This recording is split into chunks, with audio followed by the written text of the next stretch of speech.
The English medium Dhamma talk. Welcome everyone. Unexpected heavy rains. Can't help. We are anyway going to start. We are going to have about 1 hour. So before starting, if anyone is having any comments, we will invite for that to start the conventional discussion. Sukhi hontu. Sadhu, sadhu anumodami. Sadhu anumoditabbang. Kamami, kamitabbang. Kamami, kamitabbang. If there are no any other comments to start with, I would like to invite Venerable Buddha Rakkita to start the book from the point where we stopped last time. Oh? We have received selected detailed 3 reports from Rockhampton Satipasala session last week. With your permission, we didn't hear. Please repeat it. We have received 3 detailed reports from Rockhampton Satipasala. We can give chance, please. We can start because it will give some practical senses for young children. Please read. Yes, Bhante. And Vishmi emailed all reports to Bhante for review comments. And selected 3 reports only I am reading now. Please, yes. Ashmi, 9 years old. Mindful walking. I started mindful walking by walking freely on my path. My path is the hallway. While walking freely, I noticed that the tiles were cold. It was dark outside, so we had the lights on inside. They were very bright and my eyes were feeling burning sensation. I also felt the coldness, but that wasn't my primary object. My primary object was the dust particles that were on my foot. I could feel them the whole entire session along with the coldness sensation. It was very cold because it was winter and I had a jacket to keep me warm. Even though I had the jacket, I still felt cold. I was distracted by Sitmi Nangi walking very fast and she made me very annoyed and stressed. I told her to stop many times, but she did not listen. And finally, I told my father. He told my younger sister to be quiet and stop stomping her feet on the ground. After a while, approximately 5 or 10 minutes later, we went to sitting meditation. I was very glad that I couldn't hear Nangi's stomping. Mindful sitting. I started mindful sitting by sitting in the full lotus posture. I didn't focus on my breath. There was gaps in my breath, so I focused on that. I also focused on the silence in the gaps. I would feel on the gaps before, after and between my breath, or my in-breath and my out-breath. Before my in-breath would be my out-breath, and before having my in-breath, there would be a bit of silence.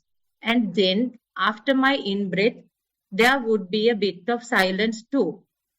And while I'm doing the in-breath, in the middle, there is small silence. And the out-breath is the same. My in-breath felt long and it was cold and my out-breath was short and warm. I knew that it wasn't right. There was no temperature and it was the exact same length, but I still watched it. I didn't find any changes, but I find the silence. And I did get distracted by Sitpinangi. Gender mindfulness. For my gender mindfulness, I did mindful eating. The food I ate was delicious. It was white and yellow. I ate it all, then I got a stomachache. End of the report, Bhante. So this time Ashmi is very long in reporting. Usually Ashmi is short. So You are 9 years old. Your Nangi is now 6 years. When you were 6 years, you also would have disturbing others. But lucky enough, now you become a yoga master. So very good. Report is comprehensive. A lot of details are there. And first time, for my understanding, you report the silence in between in-breath and out-breath. And the gap in between.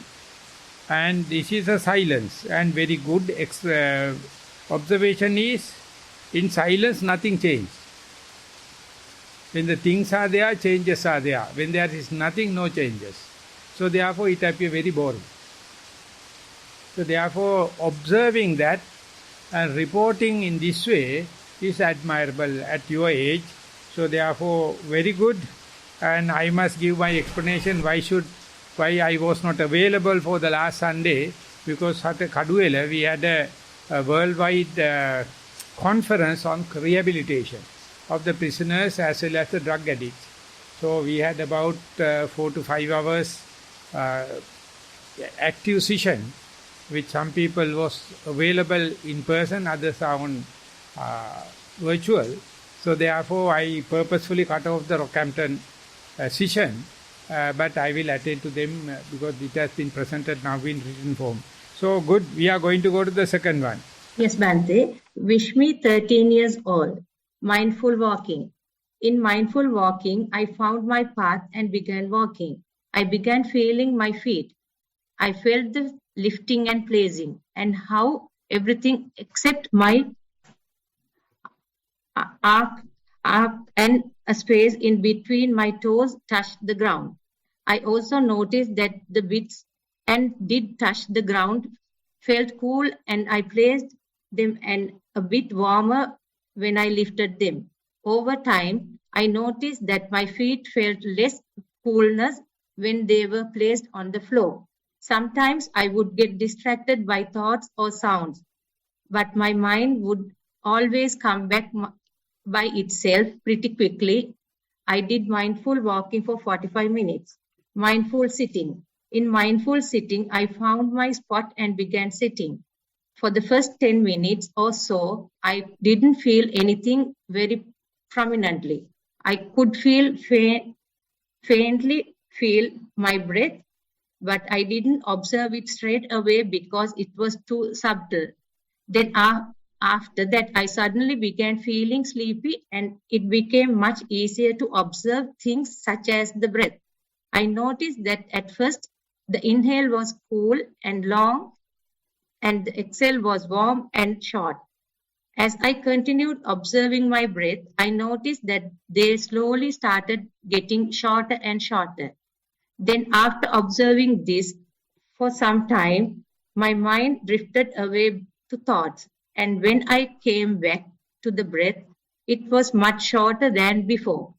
After coming back to the breath, I noticed that at first it started getting shorter much faster, and then when it was very short, it suddenly became longer again like before, and stayed like that for a few breaths before starting to get short again.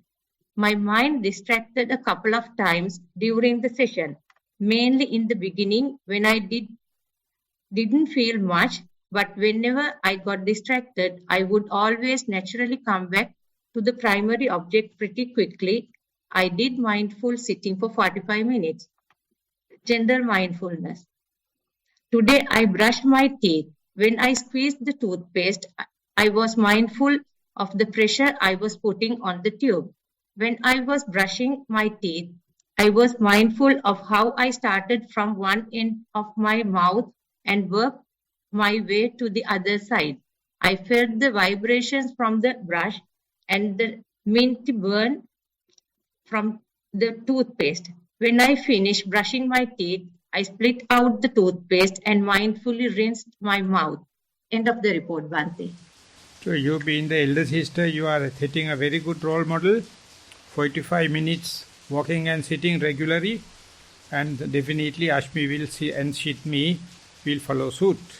And the most remarkable report is when the distracted mind coming back in sitting, you have observed long breath become short. That's a very, very vigilant kind of observation, because even though your mind is distracted, you can report about the behavior of your primary object. And again, it may be short and long. It is without your self-involvement that can happen. That is also well reported. That means your vigilance, as well as the inferential knowledge is growing, please keep the track so that your sisters also will follow suit. I doubt your father and mother, hopeless. The young children, I am definitely sure, don't worry, Sitmi will one day will be very obedient, not to disturb Ashmi. And thank you for the presentation as well as your meditation. We are going to the last one. Yes, Bante. Kisari Saparamadu, age 14. Mindful walking. I started mindful walking on the tile floor in our house. The tile floor was slightly cool when I placed my feet, but when I stood there for long, I felt a little warmth under my foot. While walking, I felt the bending point in my knee when lifting and placing my foot. I also concentrated on how I lifted and placed my feet.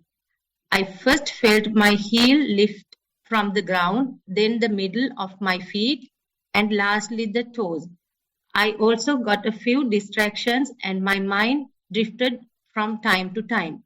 I did walking meditation for 15 minutes and then sat down in my sitting spot for the mindful sitting session. Mindful sitting. I sat on the mat in the full lotus posture. Then I started by concentrating on the inhaled breath and exhaled breath, watching how the breath went in and out. I also felt that my left nostril was slightly blocked because I didn't feel the entry and exit of the breath. During the sitting meditation, my mind drifted away a few times like it did in mindful walking. I did mindful sitting for 15 minutes as well. Thero Saranai. End of the report, Bhante. Reports are okay, but definitely you can increase the time from 15 to onward. If it is not a group sitting, please take your own time and definitely you can improve. Yeah, you can expect a good improvement if you can improve the time from 15 onward, both in sitting and walking. Reporting and meditation is okay. So now we are moving to the normal discussion. I can't invite the young children due to two reasons, because they are not free today. They were free yesterday only. Today they are school day. And the second thing is, this is not so easy for the young children to follow. But I invite elderly people, parents and others to follow, and cordially invite Venerable Buddharakkhita to start the discussion from the point where we stopped last time. Okay, so I'm reading from the 11th verse. He has no sons or cattle, nor does he possess fields or land. In him is nothing to be found as either taken up or rejected. So this is reflecting what many other suttas and verses say about the general sila of a monk, that a monk gives up his possessions. He's not a householder. So the very name for somebody who is a bhikkhu is that they're a renunciate. So they renounce their possessions and they become like a free bird. A bird is able to travel and fly through the sky because it doesn't carry possessions on its back. It doesn't carry its nest about wherever it goes.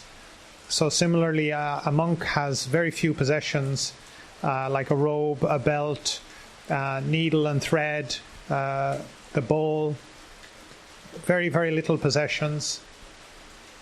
So in this way, in the suttas, it's described he is somebody who does not have sons, he does not have cattle, he does not have land, he does not have possessions. So he is not possessed by possessions. He is free free from what we would normally call wealth. Normally, when we think about wealth, we have freedom of whatever we want. We have abundance. We have whatever we want. We have freedom of want. But a bhikkhu is somebody who is, free from want. Free from want. So this means that that they know what they need, and they know what their mind is wanting, and they have a freedom between that need and that wanting. So they understand what is appropriate and what is suitable for that time and for that place, and so that they don't end up carrying around things that are not needed, that are not suitable, that are not necessary. But this is a very active process. If somebody is not doing this correctly, they're kind of like numb. They're kind of like a brute.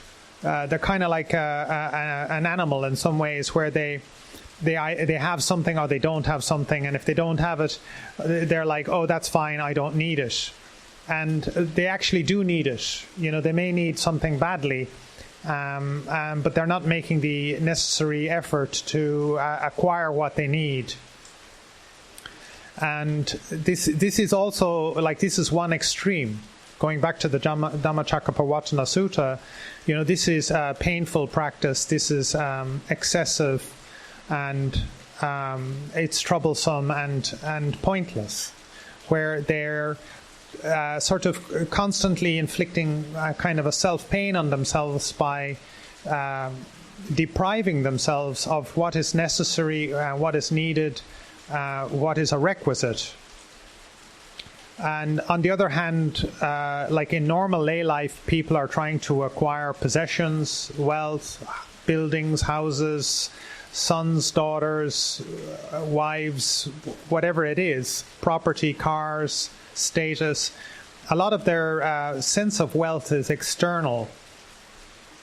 Whereas as for a monk, I find that I need to build an internal sense of wealth, an internal sense of abundance.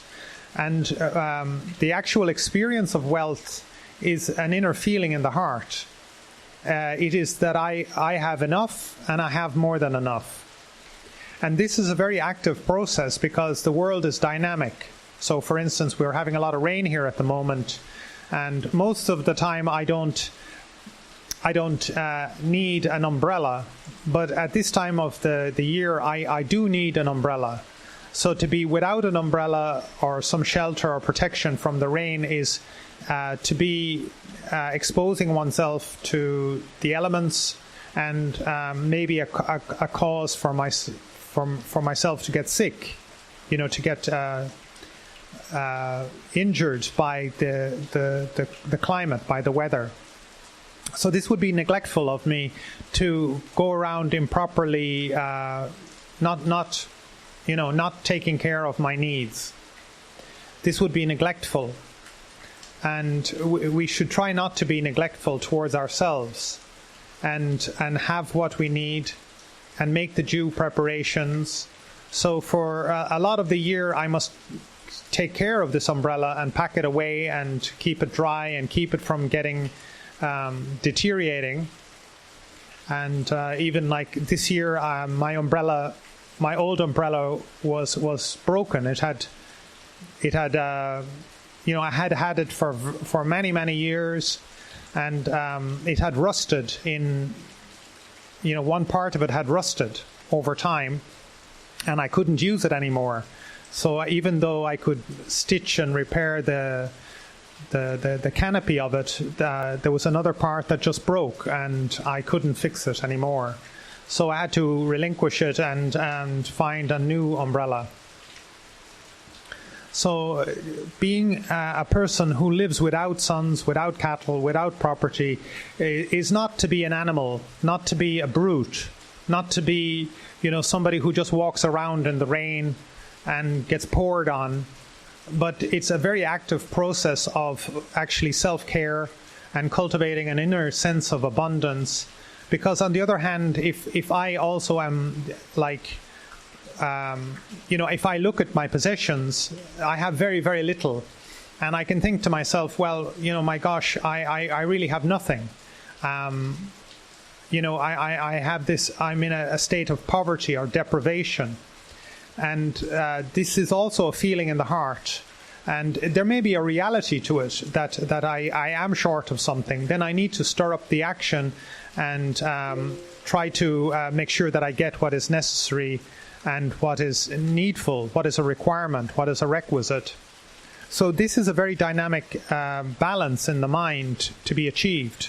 And it cuts down to this fundamental property of what I call abundance or enoughness, that I have enough and I can distinguish between enough and not enough, and that I have a healthy relationship with myself and the environment around me. And an unhealthy relationship is like two sides to it, that deprivation side and then that kind of indulgence side. Whereas it's a dynamic place to be in between. So when it's the dry season and I don't need an umbrella, then I put it away. I don't carry it around all the time. And when it's the wet season, I'm not going around exposed. So this is one aspect of this sutta, but I would be very happy to hear what Maha Thero has to say and also give us the traditional angle on what this verse is about. Just before that, we had a single medium discussion. There also this point came, and I was fascinated to hear how the Mary Magdalene was, what is the character of Mary Magdalene in the Bible. Mary Magdalene was observed. Wherever the Jesus Christ is going, he don't carry any food, he don't carry any nothing, he just go to the deprived people. Do whatever he wanted to do, and when he come back, he come completely free of hand. No one take care about him, except Mary Magdalene. So Mary Magdalene had a very bright observation, deep observation about the Jesus Christ. And Peter was not happy, telling that Magdalene was a prostitute. But she was a cultured woman. And she only knew what the Jesus is meant by. I am not telling Jesus he is a saint. I am not telling Jesus he is an arahant. But I love the character. Whatever the possibilities he is having, capacity goes to the deprived people, the sinners. And share whatever the maximum. When he come back, he is fully exhausted. And again, he is going back to the same place. Appear like addiction, like workaholic. But only the Mary Magdalene understood it. And that is his mission. And any hero on the human earth, you can understand, they are not depending on weapons. They are not depending on other amenities. They can see the opportunities, they use it. They are using his own human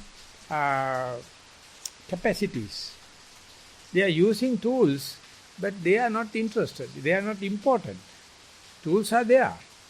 But you must know but the impromptu appropriate technology.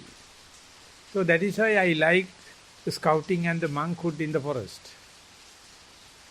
And I lost for the last 2-3 years to see about the Mount Athos. It was in a mount in Greece. It's called Republic of Monks. And they are living on utterly basic needs. No females, no even chicken, no even cows. And no money. And their houses are very simple. Once you go on there, you can't come back. In the library, you have your skull. Some are teachers and some are disciples. No coming back. Yeah, that is called fundamentalist, no orthodox. No, there's another sect. Yeah, orthodox. There's another name they are using. And ethos, I lost the name. Recently I checked in the email, YouTube, the holy mountains. In Sri Lanka we have Sri Pada, where the Buddha's footprint is called Adam's Peak, and the ethos. And that indicates they are very happy. I am not telling they are enlightened or something like that. But we had one monk, he is from Danish monk, he was a film director. His father was a Italian, devoted person. This was a monk. And one day I was very happy telling that we are living in such a heaven. Rain will rain, who cares? And we are very happy. He says, Bhante, you would have seen this kind of monasteries, Christian monasteries, very down to earth, very clean. People are living in 2 rooms, always contemplating of the value of the qualities of the Jesus Christ, and they are happy. But they don't know why you should not use money. They do not know why they are not associating with the female, even not the female animals. But we know, because our book, our monastic code explains. So he says, when are you going to communicate with these monks? They are also monks. Never. Because we are living in completely 2 worlds. Whatever the communication is happening. He says his father is believing these monasteries, helping these monks. So this kind of, our mind is having this, the basic instinct to adapt into the situation, but the technology, the infrastructure, artificial intelligence killing it. People become just robots. They are depending on the facilities and amenities and fighting for that.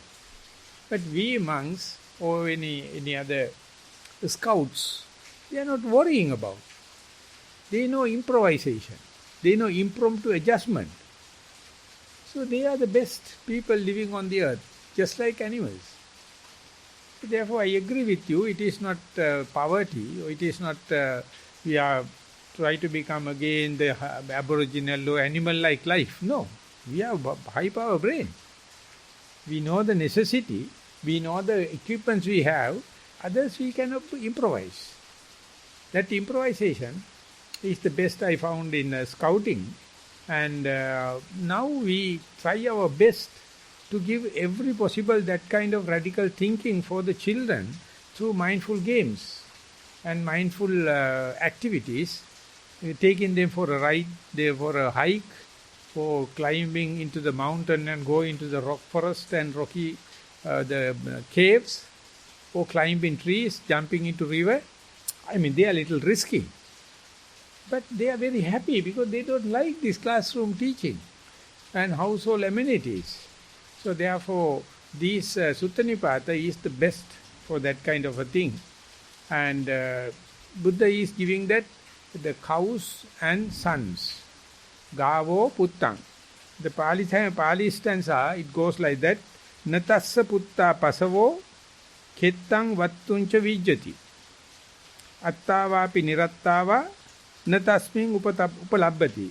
Don't have sons and daughters, no cows, and no lands, and no movable properties. So therefore he can't entertain, I am a big shot, or telling I am a poor beggar.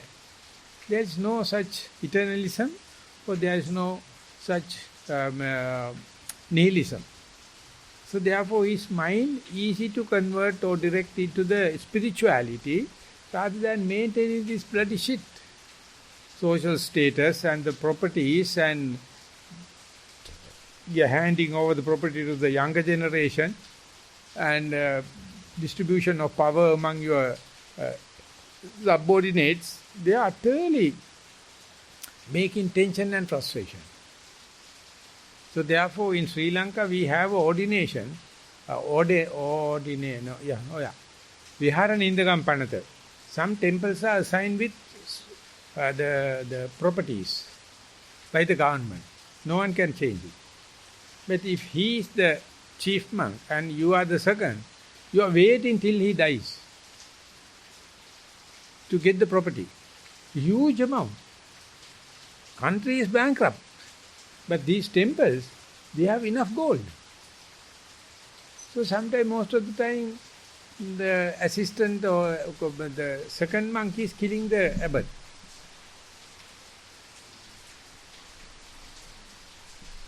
So therefore, is it a good or bad?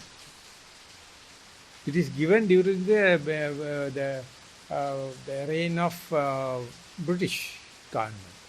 British government wanted to give it to appease the chief monks and the chieftains. Ultimately, what happens? No Nibbana. You have no chance, you have no time, because you have to take care about the properties and the disciples and the teaching system and all the nonsense. So that is Max Weber explained four stages in deterioration of the religion. It is called religious history, and I learned it for dull psychology, and later one person wrote a book, Sri Lankan fellow living in Hawaii, professor, work of kings. It's a work of kings, not the monks. But the monks are doing king's work, politics, properties, children, or disciples. Ultimately they got blocked, crucified. But there are some very educated people, even they have properties, even they have disciples, they know how to manage and keep their own freedom, own time for meditation. So our Lokahamdro, Venerable Jnanaram was searching about, and he found Webu Sayadaw, not the Mahasi Sayadaw, not the Mingun Sayadaw, not the Sunlung Sayadaw, but the Webu Sayadaw. He's not much educated, but a very good brain, and he is the one introduced this Goenka system, and Uba King's spiritual advisor. He's such a simple person. Came to Sri Lanka also. So whenever Jnanaram has gone and wait to see, never sleeps. Always awake. He don't know how to read the books, and I mean, not the academic person, but any question you ask, he will give the answer. So Burma is such a country, it's a hermit country. So therefore we can accommodate that kind of monk. But Sri Lanka is very bogus. It's very, very westernized, very, very educated. They don't appreciate the simplicity. Colombo people expect you must know few languages and you must have this art and this capacity and kind of thing. But they do not know how much they are spiritually advanced. How much you have your own free time. How much you have command for the freedom. Because you are crucified of the society.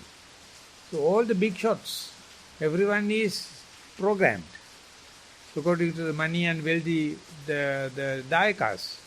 So this indicates you have nothing to protect that. You are not waiting for the prestige.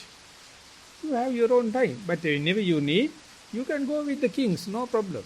You can live with the citizens, no problem. But no one can interpret terms.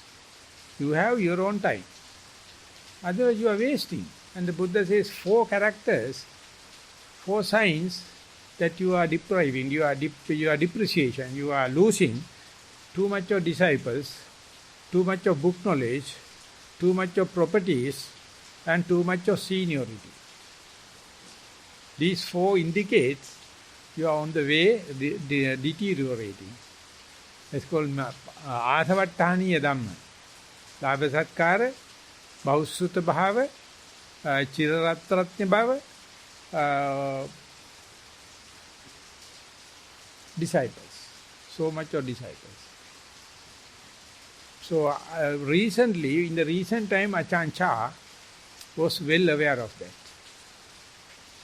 Ajahn Chah and Venerable Jnanarama both born in 1991 and died in 1992. Both of them had some similarities together with Venerable Jnanaponika in British Buddhist Society, Buddhist Publication Society.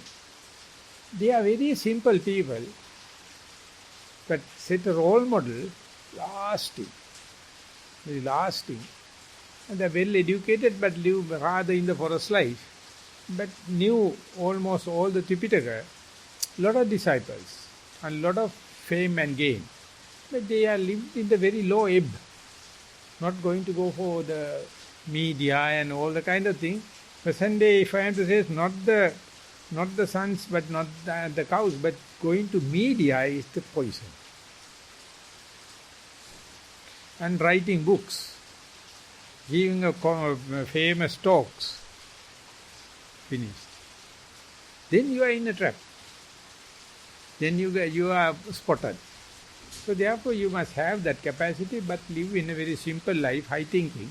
So this part is in that sense very good, but Bhikkhu Bodhi is not giving so much of inputs for that, and he is just reporting the Maha Nirdesha, because during the Buddha's time, or very soon after the Buddha's great demise, some commentaries came, and it is now considered as a canonical. That is called Maha Nirdesha and Chula Nirdesha. He takes the Nirdesha readings. They are very, very traditional, not radical, but you can see the size of the book. So much on the Sutta Nipata. So therefore, exactly the same thing you find in Daniya Sutta. It's the second sutta in Sutta Nipata. Exactly the Uragavagga. The Buddha says, Daniya is a cowman, how do you call, cowboy? Herder. He says, I have cows, I have enough green lands, I have highlands, rain is raining, I don't care, because the cows are in healthy places and they have enough grass. And the Buddha says, I don't have any cows, I don't have any sons, I don't have any rains, I am happy in my simple hut. And they are debating overnight, and Daniya Sutta is the second one. So this is giving some kind of a connotation. Present day civilization is utterly wrong. That's my simple present day civilization is utterly wrong. We are misleading our second generation. Telling that is civilization, I think it is brutal. It is barbaric. We are depriving our nature. We are screwing our nature. We don't know how to come back. We don't know how to put up with sons and cows. We don't know how to interdependent with the nature, because we thought we can control the nature. And in Buddhist teaching, Buddha never gave that kind of a hint. Agriculture is yes. Cow herder is yes. But they have so much love for the plants and the cows. Not brutally feeding them too much and killing them and taking milk and making milk industries. So therefore Daniya Sutta also very good one. This one also, the not having children and not having movable and immovable properties will not lead to eternalism and nihilism. More you have, how to call asavattaniya dhamma, you will get stuck. It is like fermenting. In a ferment vat, you get fermented like, you get bogged out. So present civilization is with the banking system, with the media, with the newspapers and the pharmaceutical and the law, rotten, very difficult. So renunciation, going to the forest and living as a single one-man army, I think Nibbana is not necessary. That is enough. That is enough just to live in the forest life. Not that you can't live in the society. Not that police is chasing you behind you as a criminal. But that part, that my presentation appear little aboriginal. Because you are pulling back to the forest. But these words are giving that kind of a hint that I would like to invite others to join the discussion if you have any other comments regarding this presentation. Avasarai Bente. The first one is a comment.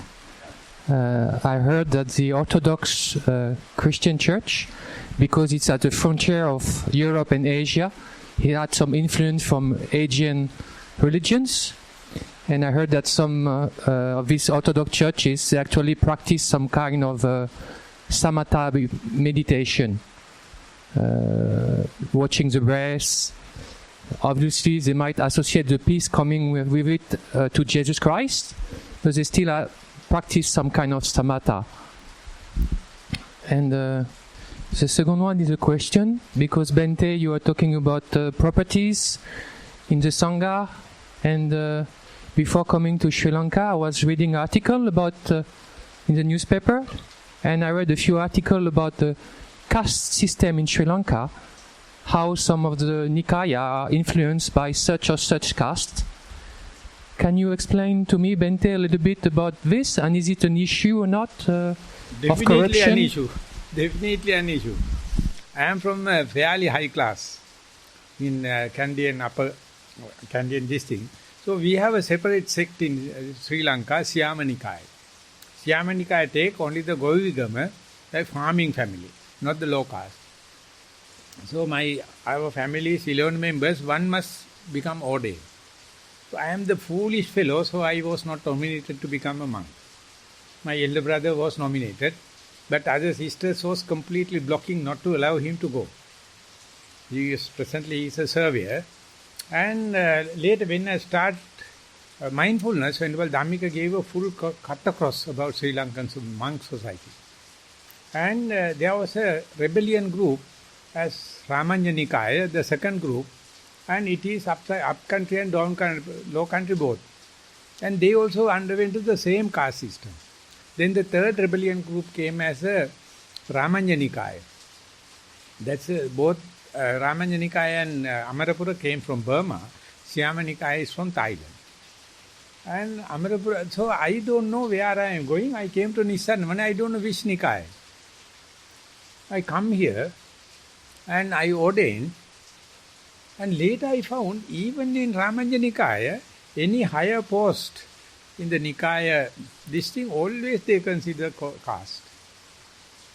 So I went to Burma. Pandita side was very alert about the caste. They don't have caste. He came to know my lay name. And by that he knew I was from the high caste. And so why did you become a monk in the Ramanya Nikaya? You have a different Nikaya for the Govigama. Then I told, I don't know. I just following mindfulness. So ultimately I came here. So do you think high caste people find easy to go to Nibbana? Then I told, I am not for Nibbana and high caste Bhante. Don't ask this question. I am in the low caste Nikaya. But even within that, any post, they consider the background. So it's a cancer, very difficult. But Buddha also, before becoming a human, he checked. And he became a high caste person. Remember, you know it? Do you know that? Before becoming Buddha, coming from the heaven to the Sri Lanka, human realm, he considered 5 things. Mother, the caste, the area he is going to become, and the time, and one another thing, and he selected the highest caste. Because then when we are talking, others are listening. Other people think they are inferiority, that is why they are shouting. But the high caste people, but the Buddha talk against the caste system. So therefore, these things considered as a karmic forces. If you have good karma, you are born in a good family. If you are in the bad karma, you are born in the bad family. So we consider presently, very seriously, yesterday and day before we were thinking, basically, the adverse childhood experience. If the family background is worst, the children have no place. So they are brought up with the single parent families and immoral situation. So therefore they are destined to go to bad habits and bad things and ultimately end up with rehabilitation centers and end up with the prison. So prison and the rehabilitation center people came yesterday. They gave 3 hours explanation. So our psychiatric phoned me up and told, now we are in a Bhante position to start the national-wide research. We will select 2 groups from the rehabilitation center of the drugs. Those who have the adverse childhood experience, I mean by marks. Those who do not claim.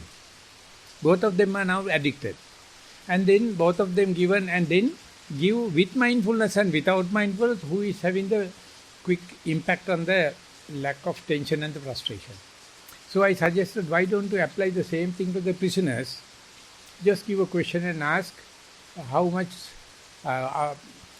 he knows by heart. 10 numbers, they have selected the characters of the adverse childhood experience. And he says he is having 7. I can't remember anything. Then he says, that because I don't know the subject. I also would have gone through difficulties. It doesn't matter. My education was not affected. They would have been. But that is also, we are going to separate 2 groups with a high childhood bad experience, adverse experience, and less experience. And both of them given mindfulness and without mindfulness. What is the impact? So that part, UN is not happy. UN wanted to have drug in order to release from the addiction. They chose methamphetamine is instead of cocaine. Methamphetamine also another addiction is better than the cocaine, morphine. So they are funding and helping and asking, why don't you follow the UN system? They want to sell another drug. So when I presented my formula for the prisoners, Sri Lankan authorities, they are happy. And Richard Davidson told, he don't know who am I. He told, this is the first time mindfulness is applying for prevention rather than therapeutic. They have never thought. They never thought about mindfulness for the prevention from drugs. Rehabilitation we proved. We proved, I will show you 5 minutes video we have for the UN. They accepted it. They are asking us to do it in the prevention. So I need everyone's of your support, because for the subject I am a very simple person. I don't have that much of gravity. I don't have that much of knowledge. But world is completely misled. Drugs, drugs, drugs. America, if you go to the other 2, you are here. San Francisco, Seattle, Philadelphia, all the countries, places, addicted, homeless. What to do? The day before yesterday, 17 children killed in Texas. Serial killing. 3 days. Once in 3 days, at least 3 people being killed. Gun culture. So they are the leading people, first world country. And if we can get American scholarship, the best. So we have to understand mindfulness is so simple, no external drug. It is giving your own birthright. They don't like it. But after trying so much of system, on 5th, today is 1st, on 5th I have to give an address. Most probably I will participate from the Kaduela, how the mindfulness affects the climatic resilience. So much of people now helping, 163 people representing 13 religions. They are covering 83% of the world population. Now only they are thinking about this kind of lack of sons and lack of the movable and immovable properties. Give you free of mind, not these things. So UN is now giving a window for us. So I have to, but I am least educated for that, because I am simply lucky. I am living in the full of oxygen, full of rainwater, and full of people with mindfulness. The Chinese fellow, that China Hamidru, he came and told, Bhante, I feel guilty, because you are telling country is bankruptcy, we are full fed. We are in a full support. Then I told, they are all media. People is undergoing, definitely. Still the sex crimes are there. Still drug addiction is there. So whatever the property they have, they don't know how to manage. So what the property can do? America is giving the very bad example. Even Japan, addiction. So therefore we must not underestimate these kind of trends, that we must understand how lucky we are. We have simple panacea, mindfulness.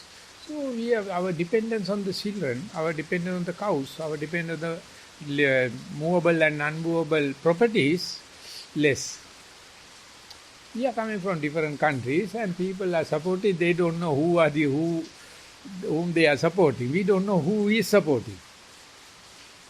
And now we have an English medium discussion, retreat. Yesterday is the first day. I invite all of you to come. Yesterday I was sick, that is why I did not come. So it will be for the 4 days. 40 people participating. Only we have one retreat in English medium.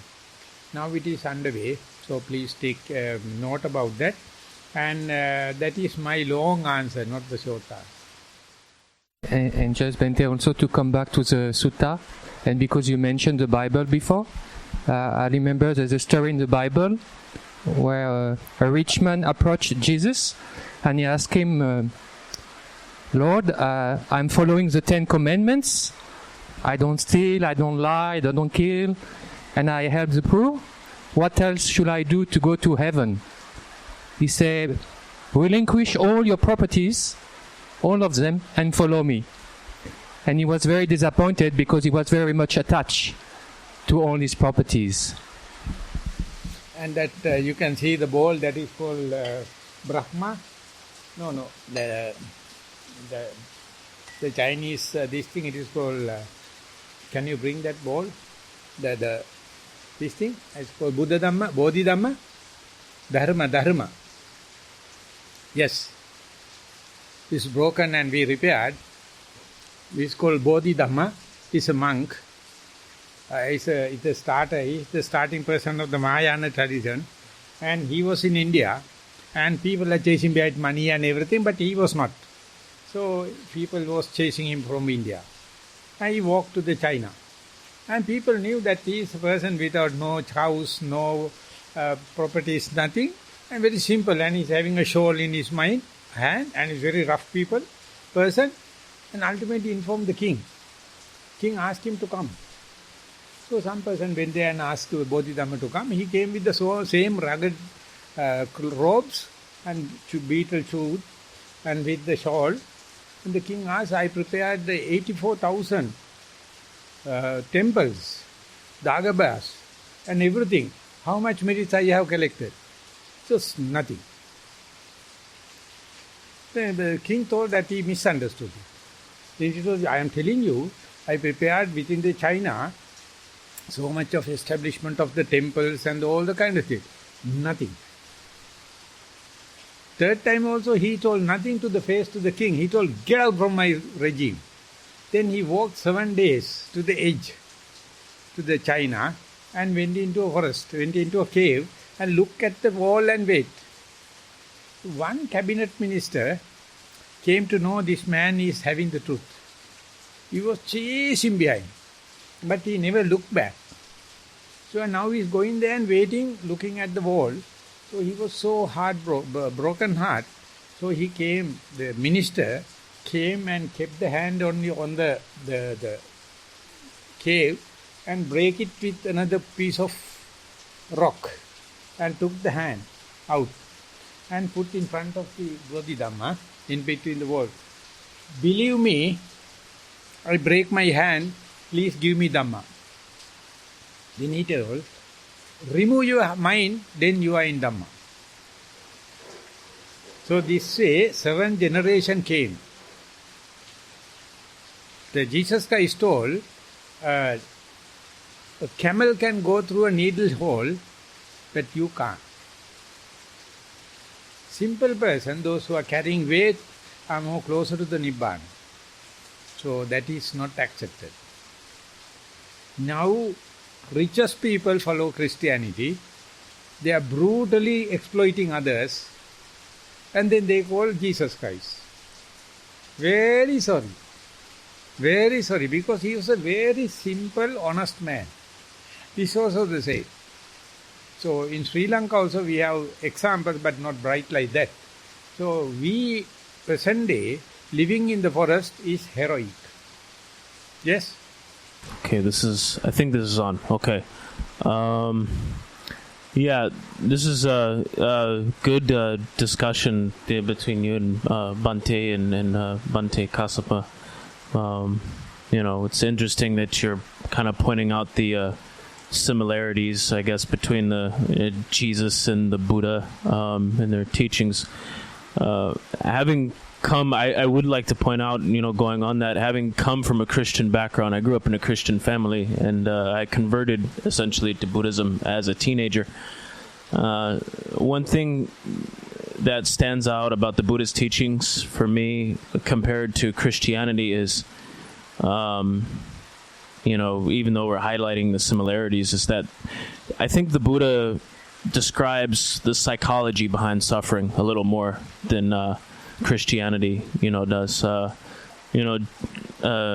guess Jesus is like, an ideal person for a lot of people, but, the Buddha was more than just, how would you say, good or kind. He was showing people how to be kind, how to get rid of this thought that I hate this person, how to replace that with, may this person be well, may this person be happy, and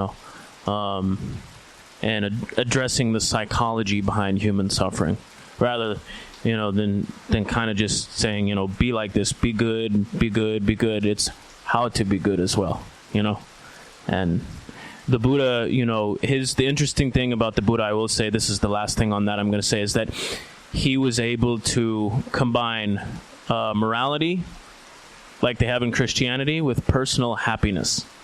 So it's not just a thing of, the Buddhist teachings are not just a thing of where you're being moral and just blindly moral. You're being moral because you see how it benefits you, and how it makes your life happier.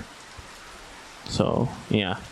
It's a good conversation that we're having, but the Buddhist teachings really address the psychology behind human suffering, whereas Christianity doesn't really do that as much, from my experience. So I would say, if I got the point correctly, Jesus Christ's kindness and the human idea is selfish. Buddha is talking about the non-selfish help. So that difference very difficult to understand. Selfish and non-selfish. So that is the crux in the understanding of the psychiatry as well as the philosophy, that whenever you are doing something, you can go for one-upmanship. I am the person knows, I can help you and more than him, and ultimately you are boosting your inner selfishness. But Jesus Christ, innocent person, he can't talk about selfless character. But the Buddha, exactly whatever he is doing, he pointed, there is no eternal God. You are the God. You have your own the birthright. I am just helping you to recover. I am giving nothing. No compassion. I am giving wisdom. Because it is on the non-self character. So it's very difficult today when we are talking about the interfaith connection. We are not talking about that. Because it gives the sectarianism. Self and non-self. So we try to give selfish compassion, no, non-selfish compassion. I put sampajanya, the clear comprehension in between the mindfulness and the compassion, then it is selfless. Whenever there is no comprehension, there is no sati sampajanya, your compassion is selfish. Some people understand it, not everyone. They are not happy to think about on that side. Any idea? So again, I want to come back to just what we were talking about in the sutta, which is he is, and I'm going to translate it a little bit differently so I can emphasize the point. He is free from having sons, free from having cattle. He is free from taking care or tending to the fields or to the land. In him, he is free from possessiveness. He is free from taking things up and rejecting things. So this is, the point is this different aspects and different qualities to this so-called non-self or not self. So we have to be very careful to distinguish that it's a very, very active process, that our needs and our wants are always in a constant dynamic, and that if we're not meeting our needs, we are depriving ourselves. And if we're accumulating and gathering possessions and other things that are unnecessary and not requisite, then we're hoarding and just unnecessarily carrying our burdens around. But it is a very dynamic and active process. And for instance, like just in terms of habits in daily life, like in every season, like now we're in the monsoon season, so things get very wet, things get very humid and moldy and damp.